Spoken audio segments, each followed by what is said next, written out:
समाचारों पर नजर કરી રાજ્યમાં અધિકારી રાજ અને બાબાશાહી ચાલતી હોવાના આક્ષેપ વાર તહેવારે લાગતા રહે છે અને ઘણા કિસ્સાઓમાં તો અધિકારીઓ મંત્રીઓ અને ધારાસભ્ય સાથે સાંસદ સભ્યોને પણ નથી ગાંઠતા તેવી સ્થિતિ ઊભી થઈ છે। ત્યારે બીજી તરફ અધિકારીઓ સામે પણ ઘણા કિસ્સામાં તંત્ર અને સરકાર કૂણું વલણ અપનાવતી જોવાની ચર્ચા પણ ચાલતી હોય છે। સુરેન્દ્રનગર જિલ્લામાં ખેતી બચાવવા માટે ખેડૂતો પાણી ચોરી કરવા માટે મજબૂર બન્યા છે અને આવા 300 ખેડૂતો સામે પાણી ચોરીનો કેસ પણ થયો છે, જેમાંથી એક ખેડૂત પર પાસા પણ કરવામાં આવી છે। ખેડૂતો પર 2 લાખથી લઈ અને 98 લાખ સુધીનો દંડ પણ ફટકારવામાં આવ્યો છે અને જેને લઈ આખરે ખેડૂતોએ હાઈકોર્ટના દરવાજા ખખડાવ્યા છે। આપણે ત્યાં વિધિ વિક્રેતાઓ છે કે પાણી ચોરીના કેસમાં ખેડૂત સામે પાસા લાગે છે અને નર્મદાનું મહામૂલું લાખો ગેલન પાણીનો વેડફાટ થાય તો અધિકારીઓ સામે કોઈ કાર્યવાહી ન થાય। આ બંને તસવીર સરકારી તંત્રની બેધારી નીતિ છતી કરે છે।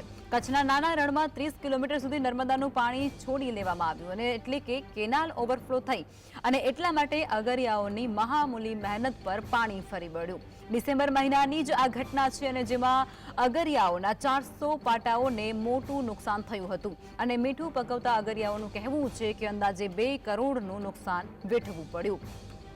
આ કિસ્સામાં હજુ સુધી કોઈ જવાબદારી નક્કી નથી કરી શકાઈ અને એક તો પાણીનો વેડફાટ થયો અને ઉપરથી અગરિયાઓને પણ નુકસાન પહોંચ્યું હતું। તો શું આ કિસ્સામાં નર્મદા નિગમ કે પછી સિંચાઈ વિભાગના કોઈ અધિકારીની કોઈ જવાબદારી નથી રહેતી કે પછી જવાબદારી નક્કી જ નથી કરાઈ?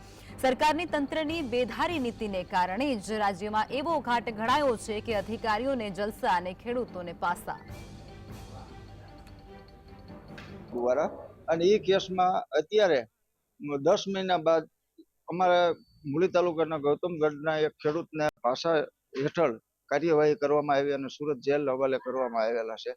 ત્યારે આવી રીતે જો ખેડૂતોને જે દંડ ઉતાર્યા છે એ દંડની પણ એમને કઈ રીતે ઉતાર્યા છે અમને નથી ખબર પડતી કે દંડ 2 લાખથી ખેડૂતોને 98 લાખ સુધીના દંડ આ પાણી ચોરી બાબતમાં।